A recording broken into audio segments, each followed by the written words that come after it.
What does consumer first mean? It means that people come before profit, and the products and services we buy are safe, fair, and transparent. It means reviews and ratings backed by science that you can trust, reporting that's independent, and a useful guide to your everyday needs. For 86 years, we've been on the front lines of the marketplace, Advocating for the issues you care about to get the change we need for the challenges we face today. Our mission is to help create a fair, safe, and just marketplace for all consumers. CR has been putting consumers first for over 85 years, helping build a fair and just economy for all. And we've made progress in fulfilling that mission over the last year with your help. Securing a landmark safety law banning dangerous incline sleepers, strengthening privacy rules and laws to give consumers better control of personal data, exposing forever chemicals in food wrappers and packaging, leading fast food companies to stop using them. But none of that would be possible without the incredible consumers who step up.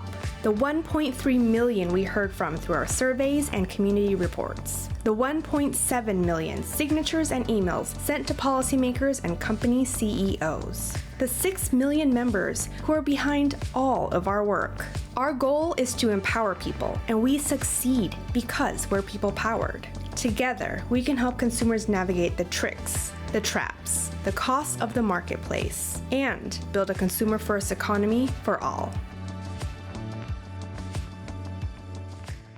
Hello and welcome to CR's annual meeting. I'm Elliot Weiler, CR's Director of Video. It's wonderful to be with you and to share some of the exciting work we're doing with your support to build a consumer-first economy and to have some interactive conversations where you will have a chance to hear from and ask questions of CR experts on work you've come to depend on from us: digital, cars, and safety. And now it's my pleasure to welcome Marta Teatto, President and CEO of Consumer Reports. Marta? Thank you, Elliot, and thank you to everyone joining us for this year's annual meeting. For over 85 years, Consumer Reports has been hard at work empowering consumers with the trusted advice and the tools that help you navigate the marketplace. And a lot has changed in that marketplace over the years, but our sacred promise to consumers is unchanged.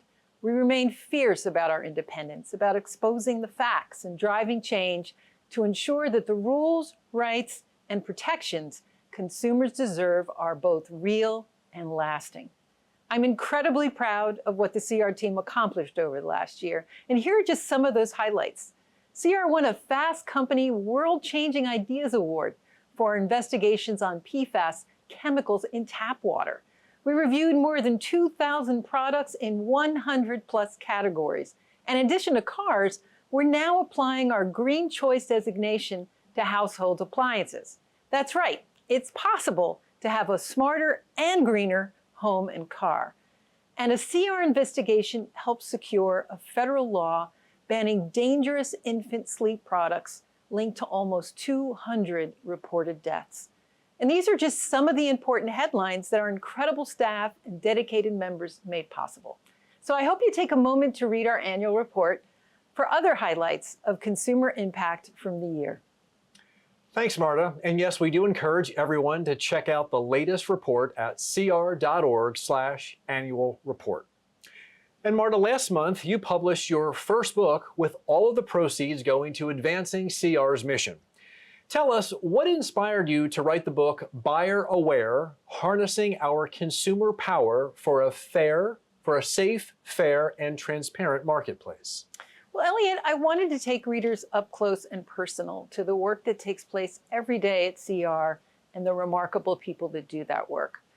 Now, there are stories about the lack of trust and accountability in our marketplace today, but there are also some very inspiring victories. And it's also full of practical advice, like how to correct errors in your credit score, improve your data, control and security of your data, and what to do if you're concerned about the safety of the products that you take into your home. So I look at Buyer Aware as a modern-day playbook for growing consumer power and building that consumer-first economy. And Marta, in the book, you share some of your personal journey and you connect the dots on what shaped you into a champion of people, of fairness, and of justice. And I found this part of your personal story fascinating. Can you share with us some of what shaped your life? Well, thanks for that question. I think, we often don't realize just how much of our origin story shapes the choices that we make in our life. I arrived in the US as a 2-year-old. My parents fled Cuba to live in a free and open society. And that choice of theirs really became the opening chapter of my story. Democracy was a dinner table conversation every night, and the marketplace was where you went to pursue your aspirations, whether it was a new home, a car, or a college education.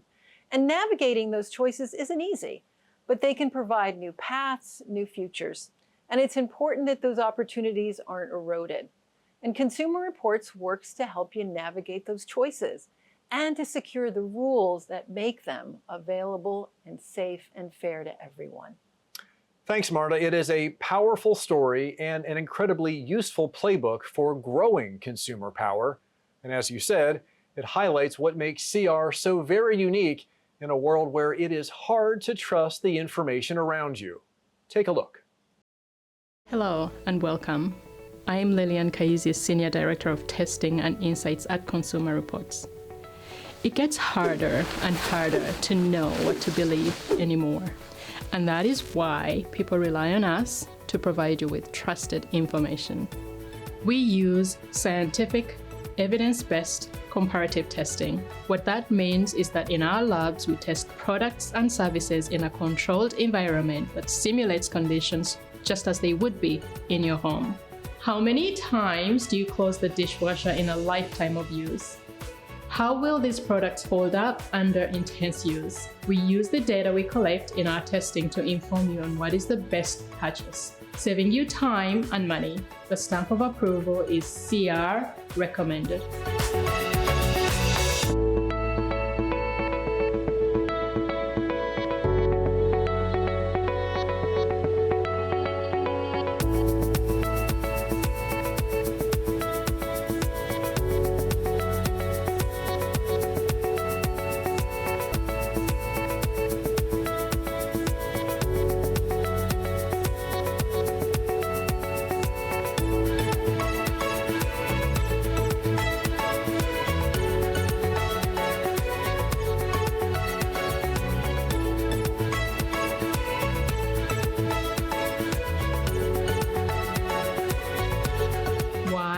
Because we put you, the consumer, first in everything we do.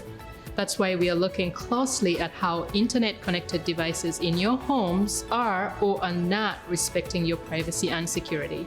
We ensure that the best quality of data is what you are making your important decisions on. That's what you have come to depend on, and that's our mission and our promise. Thank you for your trust. Thank you, Lillian. That gives you a sense of the work that happens behind the scenes, which comes to you in the form of trusted information. Now, I had the chance to speak with a few of our colleagues last week to get a look at what is coming up for CR in our research and testing and what that will mean for you, the consumer. Shanika, good to see you. Thanks for spending some time with us. I'm curious to learn more about the work that you're doing with sustainability and how that is perhaps similar and also different from the way Consumer Reports has tested products in the past. So I'll start off with we're similar. CR's bread and butter has been able to tell you how well does a product perform once it gets to your house. What our Green Choice evaluation does is it takes a holistic approach now to those products, those same products that we test.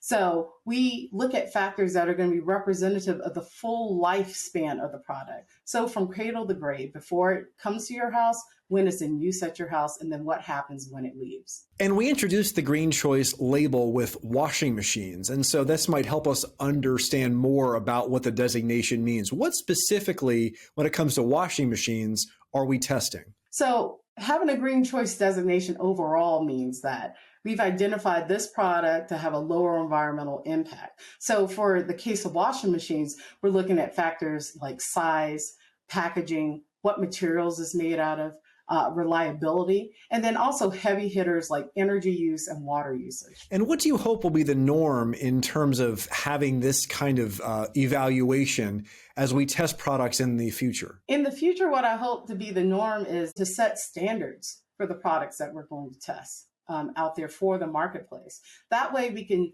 create, if you will, a benchmark where manufacturers have to reach that benchmark to have a green choice evaluation. And certainly one of the drivers behind this is the climate crisis that we are facing. I'm also curious, when you've talked to younger consumers who seem to be much more in tune with issues like this when they make purchasing choices, have you found that? And was that part of CR's decision to really lean into this kind of a evaluation? We have found that younger consumers really do look at this greener information as a driver for their purchasing decisions. Now we're dealing with a generation that's grown up with the climate crisis being a full-scale reality, with recycling being taught in the schools, with other environmental considerations being taught as well. Shanika, of all the exciting work that you have ahead for the next year, I know your plate is very full. What are you most looking forward to? I'm most looking forward to introducing new products that have the Green Choice designation. So we have sunscreens, mattresses, and dryers, just to name a few, that will be coming down the line. And just to see the expansion of the Green Choice designation overall. That's great. Thank you so much. Good to see you. Thank you, Elliot. Delicia, good to see you. Talk about some of the digital finance work that you and your team are working on here at CR. Sure. Good to be with you. So here at CR, we are helping to evolve the consumer experience and evolve our approach as the world has changed. COVID-19 brought, among other things, for digital finance, pre-COVID, it used to be a trend, right? It was a growing trend that largely featured for younger consumers. And post-COVID, certainly by the end of 2021, we found, based on our own research, for example, that the vast majority of consumers are now managing some aspect of their lives through a financial app or service. And so we want to ensure that consumers have a roadmap. They've got some steer on the products that are out there, and they know which ones are good, which ones are bad. So we're evolving our approach to develop a framework to examine and compare app-based services so that consumers can have some surety about the apps that are on their phone. So just so we know what you're actually looking into, can you give us some examples of these apps and how many people are using them? How many of these apps are out there? By the end of last year, there's approximately 11,000 different digital finance apps that are out there. So if I'm a consumer, in addition to the regular financial institutions, banks that we're used to, how am I to know which institution, which online service will give me the best deal, the best interest rates, will manage my information correctly, that won't pass it on to a third party that will then target me or market to me for the next couple of years. If you've ever stored any kind of payment via your mobile phone, you're using digital finance. You may not think about it that way. We can't just leave that all for granted. It's not the app store's duty and responsibility to make sure that the apps that consumers download are safe, that they're not subjecting consumers to fraud and scams. So we know these apps are convenient, but you just mentioned fraud and scams. And so clearly, though, there are some challenges for consumers in this space.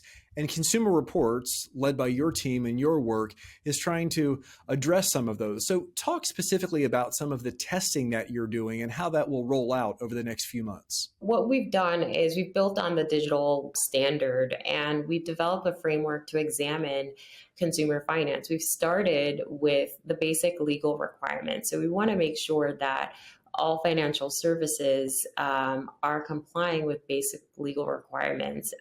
They're keeping consumer information safe. So how are they managing their privacy requirements? What they're doing with consumer information, how consumers can resolve disputes or other challenges that come up such that they're not subject to scams or fraud. The other side we're also doing is we have developed a framework to assess the outcomes. So what happens to consumers when they engage with these apps over a period of time? CR talks a lot about marketplace change, and I'm wondering if you're hoping to use some of the findings in your testing to present to industry, ultimately to make these apps safer and more consumer friendly. Absolutely. Industry is a key part of this initiative. And our first stop is going to be with industry to say, hey, here's some things that we find from a security, privacy, or other perspective. And we've got some concerns. And it's important for us to build that trust, build those relationships, and share information with industry so that we get this right. It's great work. It's very important work. Anything else you'd like to share about what's coming up in the year ahead? Yeah, so we're also looking at new products and services such as cryptocurrencies and other kinds of blockchain facilitated transactions. Delicia, thank you so much. Good to see you. Thank you. Good to be with you. Hey, Amir, how are you? Good to see you. Hi, Elliot. Great to see you as well.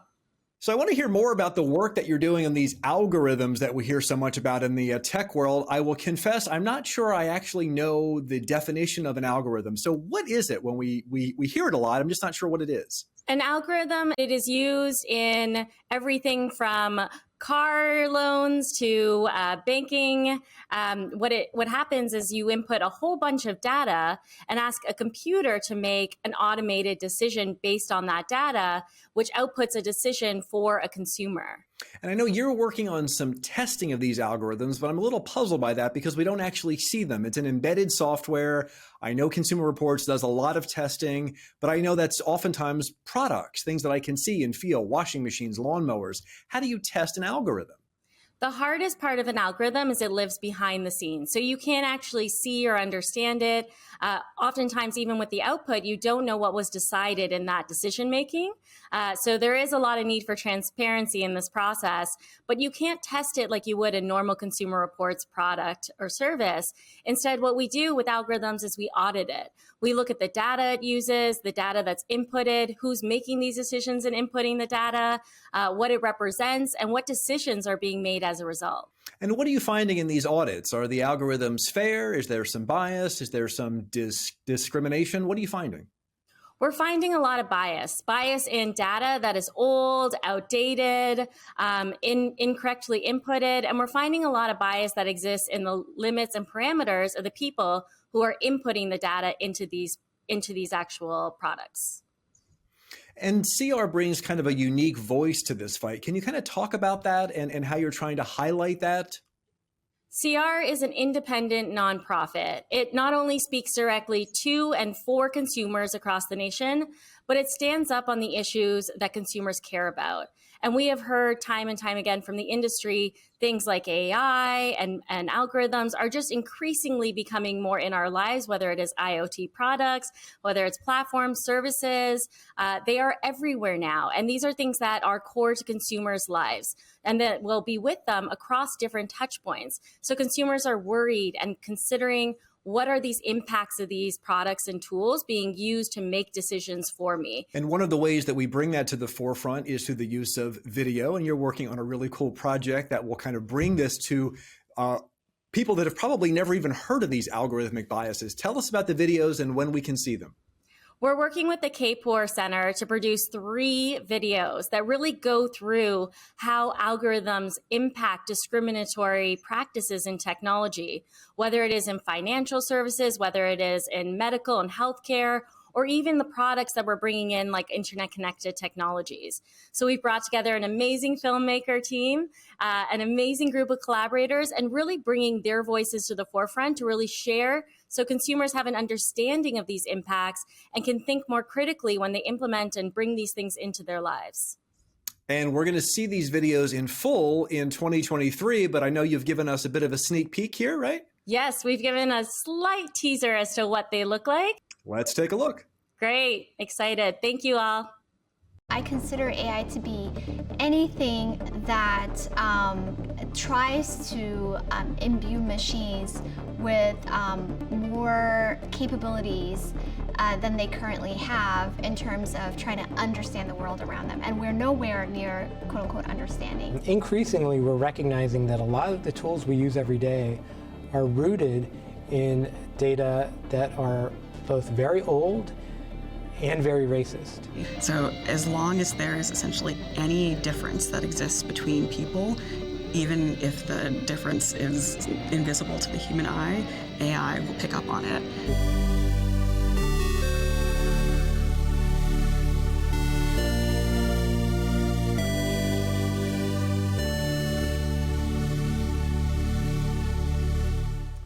Marta, some really great work from our colleagues. Without a doubt, it is always great and so inspiring to hear directly from them. And you know, our mission is timeless, but you could see the challenges that we're up against in today's marketplace. And so we've got to actually innovate and think about testing in new ways and different ways, given how dynamic the marketplace is. Great, thank you so much. Now I'm going to hand it over to CR's board chair, Joaquin Alvarado, to share some news about our recent board election and to introduce the breakout rooms. Over to you, Joaquin. Thank you, Elliot and Marta. It's great to be here with you both, and welcome to everyone joining us virtually. To the members, friends of CR, soon-to-be members, and distinguished guests, it's an honor to be speaking with you today, and I'm thrilled to preview the breakout sessions. They're filled with incredible experts, so I know it will be a struggle to pick between them, but you will have to pick just one. This has been an exciting year for CR, taking on the biggest challenges that consumers are facing. As chair, I see the impact of this work, and it gives me an appreciation for the dedicated staff at CR that are making change for consumers happen every single day. Now, it's my distinct pleasure to share the results of our 2022 Board of Directors membership election. First, thank you for those who participated and voted in the election. You're helping guide this organization towards its future.